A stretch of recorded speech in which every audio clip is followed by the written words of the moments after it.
You're listening to The Paul Higgins Show, where ambitious tech consultants come to unlock their potential.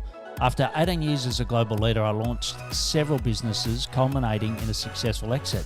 I'm sharing what I learned, plus what's working now from mentoring tech consultants. You will hear leaders within our industry to help you build a business you love that allows you to do what you want.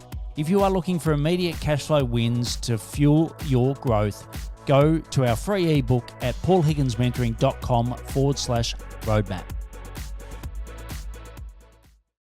If you have website shame, just like me, you must listen to this episode. Hello, this is Paul, and welcome to the Paul Higgins Show. And this is episode 588. And in this podcast, I talk to a dear friend, Greg Merrilees from Studio One Design. And you're going to learn lots from Greg, but in particular, three key things. One is why you should still have a website as the hub to your marketing. The second is what are the 5 key principles or design principles for a website. And the last is a review of your website. A great bonus where you can go and do that.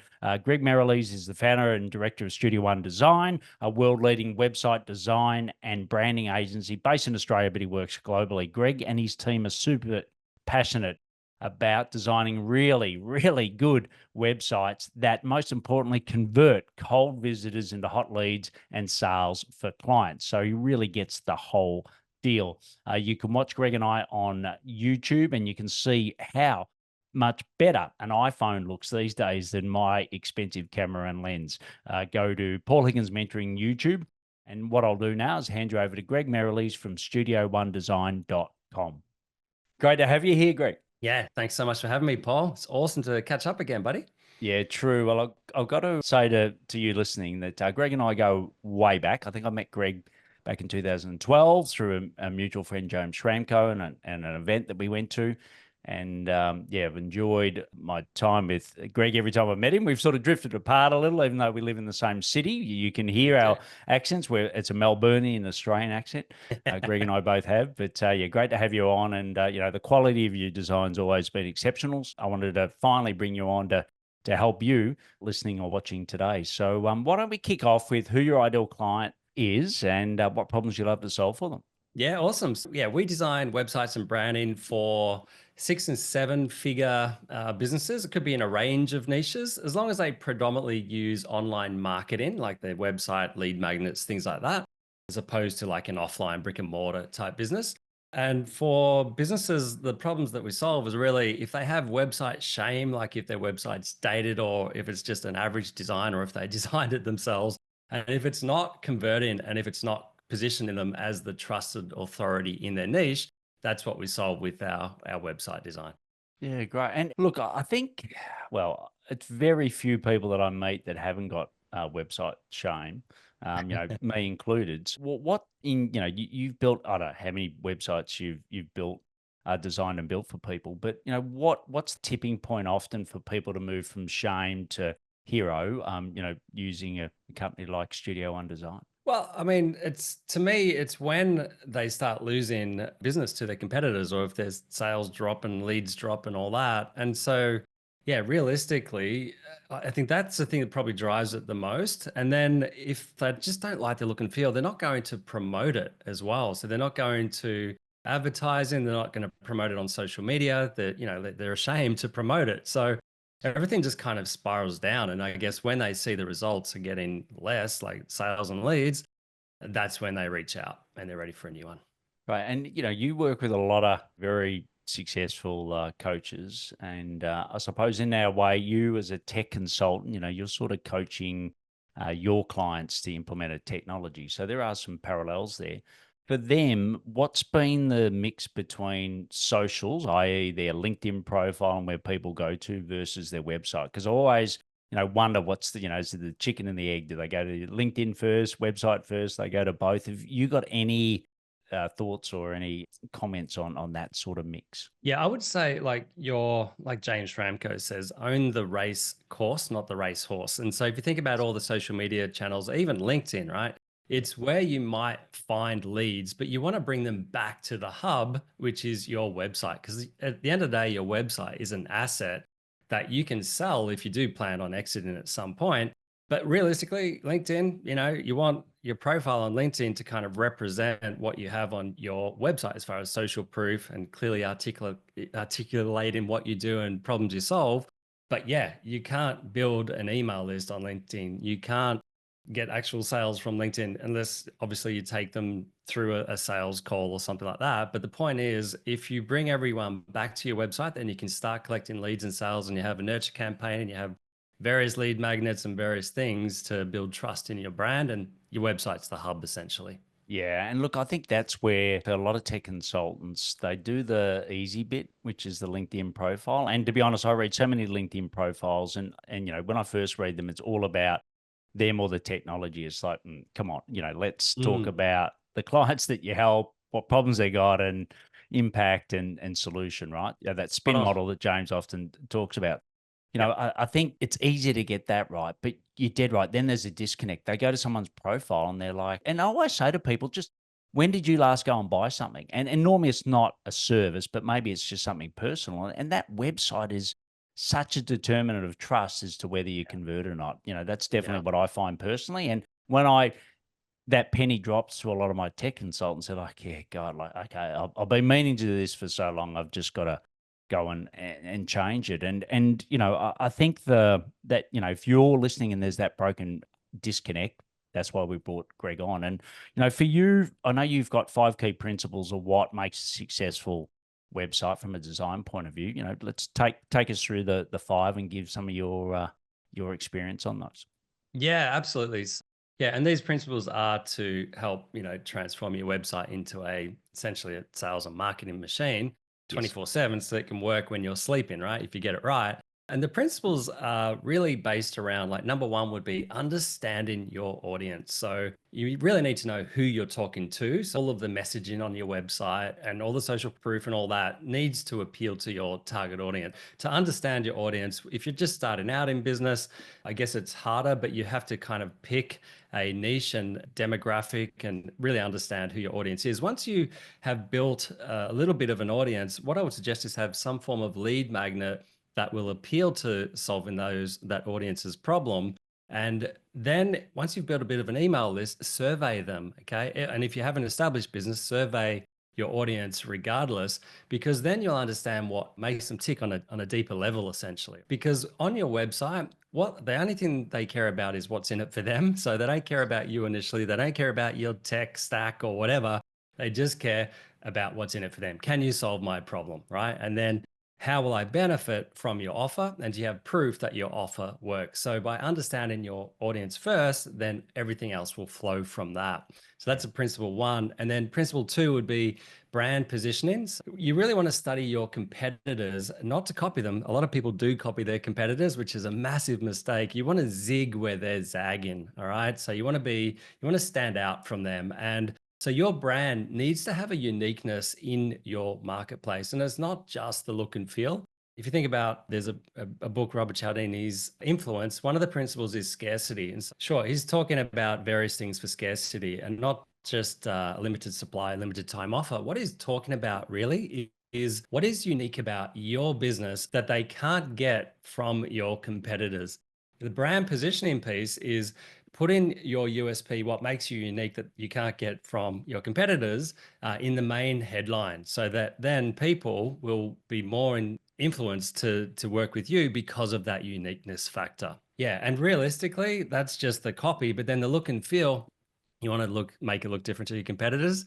And Right. you want to be memorable as well. And you want it to reflect like the value that you offer. So for instance, if you have a high ticket item, you want the website to, not look like it's cheap and nasty, and vice versa as well. If you have a low ticket item, don't make it look too expensive. It kind of needs to reflect the value of your offer. And yeah, realistically, like, you don't get a second chance at a first impression. You've probably heard that before. And yeah, the website is the place where people will go to check you out. If they hear about you on LinkedIn or anywhere else, they will be checking out your website. So you don't want your website to be the reason that people don't trust you and don't take you serious and don't reach out to you. Right. Just before we go into 3, because Yeah. with 1 and 2, I think I've got a question that'll cover both, but AI, right? Yeah. I know for me, working with my one-on-one clients, AI has just helped so much. We use Claude in particular, and Yeah. Claude's really helped to get to that niche and better, and also understand the competitor set, etc. Is that helping you get information out of clients? Like, is AI helping you and the client get to that quicker than maybe what it did in the past? When we take on a new client, we deep dive, like we ask them a bunch of questions, and then for instance, if we don't get enough information, what we do is we use AI. We've got like all these agents built into our ChatGPT that we use for drawing out this information, Yes. where we've got all these parameters about our business and about our client and our target market and all that sort of thing. And then what we do when we take a brief for the client, they answer 40 questions, right? It's pretty painful, but then we have like a 1 hour strategy call, and we upload the transcript and their answers to ChatGPT, to one of these particular little agents. And Yes. then it will draw everything that we need from it. And then we can have a conversation with it to get the extra bits of information that we don't have from that particular client call. Yeah. So Yeah, that's great. how we use it. Yeah. Yeah, great. And just for those that use Claude, it's called projects. Yeah, it's different by each platform, but it's the same principle. Cool. One is around the audience, two is around the brand positioning. What's number three? The marketing strategy. You got to think about people that come to your website. We don't know their intent, right? They may have found you through social media. They may have found you through a blog or a podcast or whatever content you're putting out there, YouTube, etc. And they may just be looking for information, or they may have come to you from a referral. The point is they could be cold or they could be warm, right? So we need to have a pathway that's right for them based on their intent. We don't want to just sell on hello, assuming that everybody's going to buy, because they may not be ready yet, right? Yeah, we need to cater to the cold and the warm visitors. And so with cold traffic, well, what we want to do is lead with value. That's sort of the number one principle on a website: lead with value. And really, that could be any type of lead magnet. And you need to test a range of lead magnets. At the moment, I think we have about 6 various lead magnets that we're testing.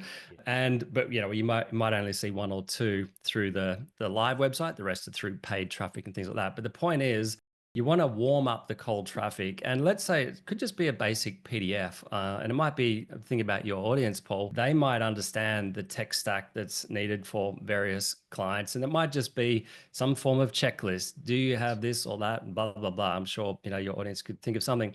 And the point is, you just want to offer an email address in return for that checklist or the PDF or whatever it is, a free video.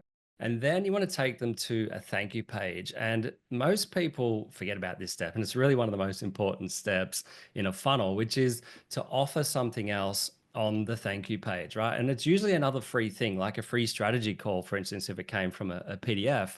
And you want to have a video on that page. I would suggest face to camera from the business owner or whoever the face of the business is. And you want to just let people know that you appreciate them downloading the free thing. Let them know, the value they're going to get out of that, and then invite them to that next step. If it is a free strategy call, let them know how they'll benefit from that call, who it's a good fit for, who it's not a good fit for, and then, give them an action step to book in a time or whatever that is. But yeah, that thank you page is usually a very overlooked page, and it can be super powerful for warming up those cold visitors. Yeah, and I think there's a general comment about my audience, and if you've been listening to me for a long time, I talk about this, and quick minute on the soapbox, but these things are tested, and they're working across lots of industries, right? And the professional coaching consulting space does it pretty well, right? What we can do is take what is working very well and then apply it to our industry, because a lot of, like, if I go to doesn't matter the platform, you name it, it's a sea of sameness, right? And everyone has got, a boring contact me form. They're talking about, how many certificates they've got of this platform they support. Like, I go to sleep. I look at the website, and I know some of you want to change that, and this is a great opportunity to do that. But it's actually taking some of these tried and tested principles and applying it to your website and just making it a great experience. For example, I've been talking about changing to high level, and recently I've talked to 5 partners, and the variation in the way that they approached it, but most of them just dove straight into, like, they wanted to show me what high level did. And what do you want to see about high level? I'm like, whoa, come on, step back here. Like, Yeah. what am I looking to achieve? All of that. But video now is so powerful. And if you go to paulhigginsmentoring.com/video, you can get a link there to what I use. And just a quick, Greg, what are you using, which blew me away What am I using for video? for video? Yeah, I mean, as far as structure of videos, like it depends on the Oh page that no, we're on. sorry, as in you're using your iPhone, right? Oh, sorry, right now. Yeah, yeah, you're using your iPhone. I'm using an expensive camera and lens.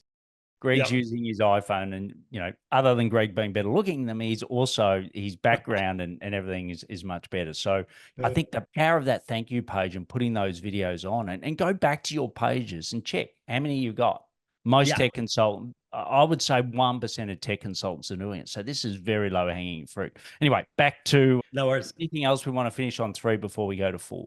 No, I think, yeah, just think about their intent and have different pathways for them. Don't just assume everybody's cold, because if you do have a warm lead and they want to book a call, make it really easy for them to book a call, for instance, instead of putting them through a funnel. Think Yeah. about that. Yeah. But yeah, so principle 4 would be, how to influence people. And usually it's done like psychologically. And we base it on Robert Cialdini's book, Influence, the 7 psychological drivers to influence people to take action.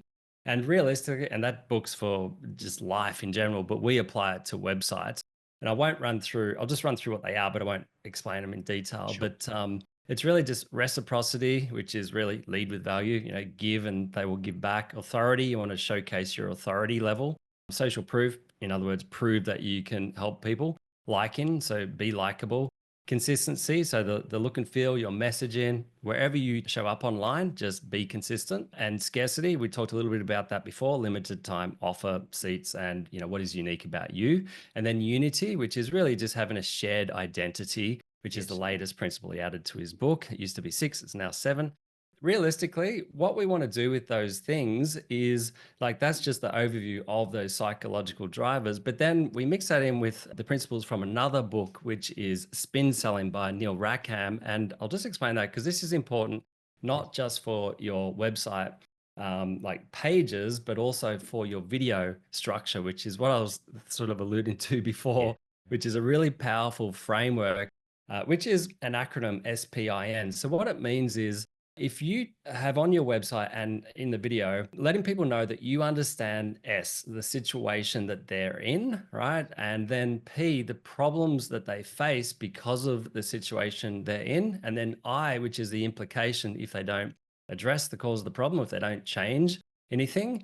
And then N is the need, which is essentially your solution to that problem. What is unique about your solution to help solve that problem? So that's an acronym that you want to put on your main web page, whether it's the home page or your service page or your videos. It's a really good structure using spin selling. And realistically, because like we said earlier, they only care about what's in it for them, right? So when you let people know that you understand their situation, their problems, and they feel like you're talking directly to them, which is super powerful. And that's why, yeah, Spin Selling, which is a book based on Neil Rackham's 35,000 interviews of sales calls, is super powerful and it Yeah, really look, works. totally agree. And I Yeah. think it relates back to number 1, right, which is the niche. It's very Yeah. hard to do spin if you've got 10 different customer types or you're trying to go for everyone, right? So that's why number Yeah. 1 is so powerful. If you get that niche or niche right, then it makes it so much easier to talk to them. There's so many examples. I recently did a webinar and, someone was they're a Monday partner, every lead that Monday did. And they're like, I'm completely confused. I don't know how to market. I'm like, yeah, because you're trying to be all things to all people. So now she is only legal practices. I've got another Soho partner I'm working with at the moment is only doing people that do wills, right? So they're very specific. So then it makes it easy to use the spin formula. But look, I think Yeah. you should use spin in everything. Put it in a sticky note on your computer and everything you go to do, emails, every communication, should follow that principle. I think it's a brilliant one. We've covered audience, brand positioning, the marketing strategy, influence. So what's number 5? Lastly is conversion focused design. Sure, it's nice to have a good looking website, but you can go to, Fiverr or anywhere to get like a design that looks good, but most of them won't understand it needs to be conversion focused, because at the end of the day, you want to get a result from your website. It is an investment. You want to make sure that it does drive more leads and sales. So therefore, it's all those other 4 principles that we just mentioned rolled into the right visual hierarchy. Like all of the elements need to be cohesive. We need to position the copywriting as the hero, and then the design needs to enhance that copywriting essentially. We don't want the design to overpower. We don't want there to be too much copy on the page either, because people don't read all of it. They just scan and stop at headlines and things like that. But you also don't want there to be too little copy, because copy will help influence them, especially if you use that spin selling framework. And so therefore, you just need to get the balance right of the right amount of copy. And it also, you have to think about SEO as well. So if you don't have much copy, a lot of e-commerce brands do this, they don't have enough copy. And if they're not a massive brand name, they struggle to rank basically because there's not enough copy for Google to read. So just make sure you don't be too clever with your design and copy, and don't use jargon and all that sort of stuff. Just keep it really clear, because clarity beats clever every time. And same with your design. Don't have all these parallax effects and crazy things moving all over the place when you scroll, and animation and video backgrounds and image sliders. All that stuff will kill your conversion. So it just needs to be static. And you can have some things move if it's drawing attention on things like what we call impact metrics or social proof. Yeah, but don't have anything else moving in the background, because it takes your eyes off the important elements. Yeah, look, I couldn't agree. And I was going to ask you something, what are some of the faux pas that you see? You've seen so many websites, but that one of the scrolling, that's got me straight away. I'm like, no, like I'm trying to read, and it's, whoever invented that, no, great. So we've got these 5 principles, right? Yeah. So I think what you teach your clients is effectively the message I'm going to give here. So what you teach your clients is, yes, you could go and set up Soho Monday, whatever, yourself. And you know that you've got clients that do that and they get into an absolute mess, and then they come back to you and say, hey, could you help me fix this mess, right? I think if you're really serious about getting to that, as Greg said, the 6 to 7 figures, but if you're really looking to make that next step, this really matters, right? It is one of the most important assets you've got in your business. And we get a bit drifted by social and, YouTube and other things, but ultimately this is your home. This is where everyone comes. And if you're not comfortable that, if you were buying from yourself and you're not comfortable that you've got the right message, etc., reach out to someone like Greg in particular. And Greg's got a great offer at the end that will help you assess your website that he'll share. But reach out to Greg and get some help, because yes, you can do it yourself. And there's a lot of talk about it at the moment. There's a lot of tools out there at the moment saying, it's the quick silver bullet. You can build a website in 15 minutes and blah blah blah. But it's all the thinking and experience. Greg has built so many websites now. He helps draw out the right questions to get the right answers to help you really make a high converting website. And that makes a difference. And I'm speaking to myself here, right? Because I need to do it myself. And it's always something like, oh, I'll do it. I'll just get a few more deals done. And I never think about, well, maybe I'd be getting more deals done if I actually have my website, right? AI is it's the talk of the town at the moment, and it will be for a long time. And I think we're lucky to be alive in this massive change. But as I said, there's lots of tools out there where people say, 15 minutes, whatever. What are you seeing in this space, firstly, and where's it? What are the pros of that, and what are maybe some of the cons that us as novices would miss? Yeah, absolutely. And look, I think it's certainly a space that is evolving. Like AI in general is incredible. When it comes to websites, I think it's really good at copywriting. If you train your agent, or what's the other one that you said? Projects. The Yeah. projects. Thank you. Yeah. If you train it, you can get some really good copy if you've got some good frameworks to follow as well. But when it comes to the actual design side of it, there's obviously a lot that goes into it. And I'm constantly looking at AI builders to see, can they save us time, and are they good enough yet? Now, they are good for a certain niche, a certain sort of area. Let's say more startups, I think, are really good. If you think about before AI, there were always template marketplaces for websites, right? And I feel like this is just replacing them. I don't think it's good enough yet to replace a full conversion focused custom website design. And the only reason I say that is because it uses stock imagery, like that. It'll just generate very stock looking imagery from the AI image generator that's built into these LLMs. But the layouts as well are very templatey. Like Yes. everything that I've seen, like the one that you showed me, Paul, and the other ones that I've checked out, they essentially just start with a template and then they'll customize it based on your input into it. But I haven't seen anything yet. And I honestly, I look every week and I look at reviews and look at my peers in the industry. Nobody's seen anything yet that is, worthwhile for an established business. Like I said, good for startups, but if you're established and you want to be seen as an industry in your niche, then yeah, probably wait a couple of years. Yeah, and think about this, right? We don't spend a lot of time because AI solution to website build or design is not going to replace our business, right? So Yeah. for us, it's not that important, but for Greg, it's critical.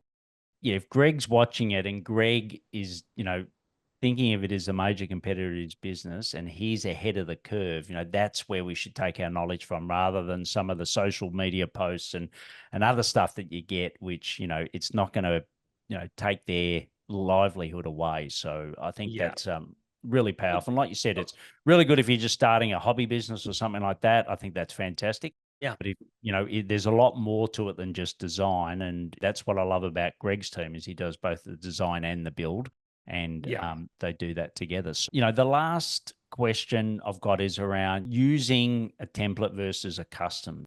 If you give maybe a couple of quick examples where someone's moved from something that they've done on WordPress, a template, a theme, versus custom, and what's been the key reasons they've stayed with the custom. Yeah.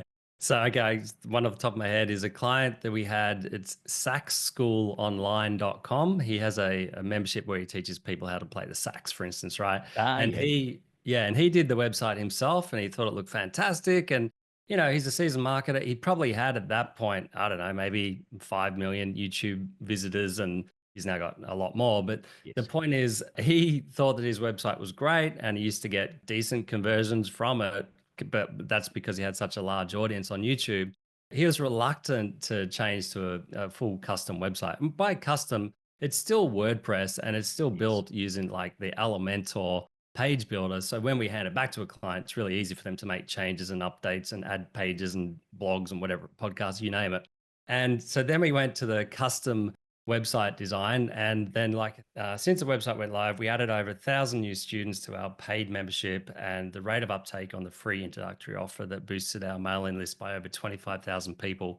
And yeah, he says he would never go back. There That's you just go. one example, but yeah, like he thought it was good enough, but when he had a proper conversion focused design, it just changed everything in his business. And now pretty much is the CEO and he has other people teaching the sax. So it's really helped him, Yeah, stand out. and I'll just remind you that Greg and I are Australians. We live in Melbourne, but we're global citizens. So Yeah. both of us work. Majority of my clients are in North America, and Greg does a Same. lot of work around the world. Don't be fooled by accents. What you're Yeah. listening to here is Greg, who's one of the the best design and builders of websites in the world. What we're Thank going to do is just pause and thank our sponsors, and then we'll come back to the rapid fire questions.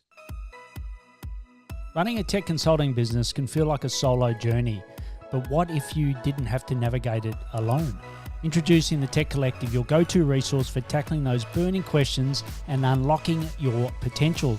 Join a dynamic collective of experienced tech consultants ready to share insights, strategies, and support to help you today. Grappling with sales, clients, team challenges, our Tech Collective has your back. Join us today at paulhigginsmentoring.com/TC. There's a link in the show notes. There's a small application, and as a thank you for being a listener, enter the coupon code TC, capital TC25 at checkout. That's TC25 to get 25% off. Visit paulhigginsmentoring.com/TC today.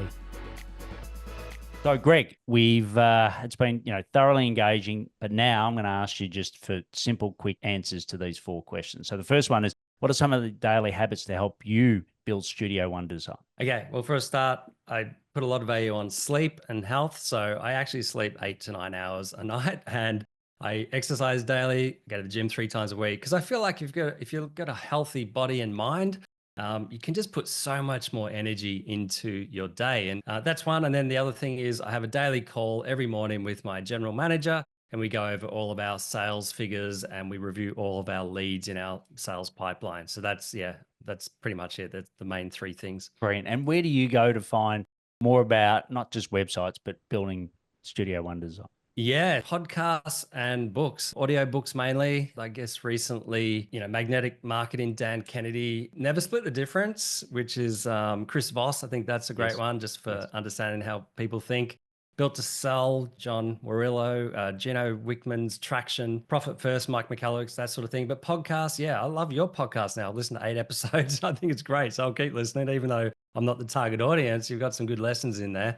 But yeah, Alex Hormozy, Dan Sullivan. I love Peter Diamandis, which is kind of the future where AI and all that stuff's heading. Yeah, Gary Vee, James Schramko, Joe Polish, things like that, Yeah, fantastic. Yeah, fantastic. And, a lot of this is free for you to tap into, which is brilliant. Next one is, we grant you one wish for Studio One design. What would that be? I reckon if you could get me more exposure instantly without doing all the effort on social, that would be awesome. And the last one is, you've done lots and lots of websites over the years and very good ones. But what's something you know now that you wish you had known earlier about website design? About website design, I think it's more about getting traffic to your website, because we offer a conversion optimization service, which is great. And you can boost the amount of leads and sales that you'll get through your website, but it probably only increase it by 20 or 30% if you're lucky, right? But if you can do more marketing offline to drive traffic to your website, I feel like, that could boost your leads and sales by 50% or more. Yeah, I feel like that's the biggest thing that can move the needle. Just get more traffic, do more marketing, and bring traffic to your hub, the website. Right.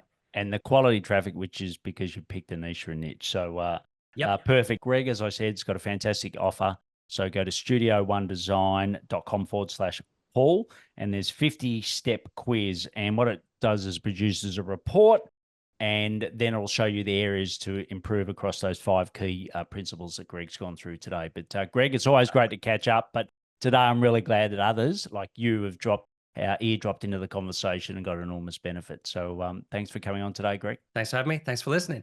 What a great interview with Greg. He gave lots of value, and reach out to him on LinkedIn, say that you heard him on the show, and ask him any specific questions. As you can tell, he's a great guy, really open to help, and also share it with your peers, because I'm sure that a few of your peers have also got website shame, probably not the ones that are in your own network, but someone that serves a very different niche to you. Go and watch the episode on YouTube and see how his iPhone outperforms my expensive camera. But also go and get that 50-point checklist, which will really help you improve your website. And it'll spit out where the gaps are so that you can improve. Studio One, so it's the numeral 1, studioOneDesign.com/Paul. The link will be in the show notes. See you next time on the Paul Higgins Show. Time for action. Let me know what you implemented from the show. I promise to respond. Plus, get the Tech Consultants Roadmap at paulhigginsmentoring.com/roadmap.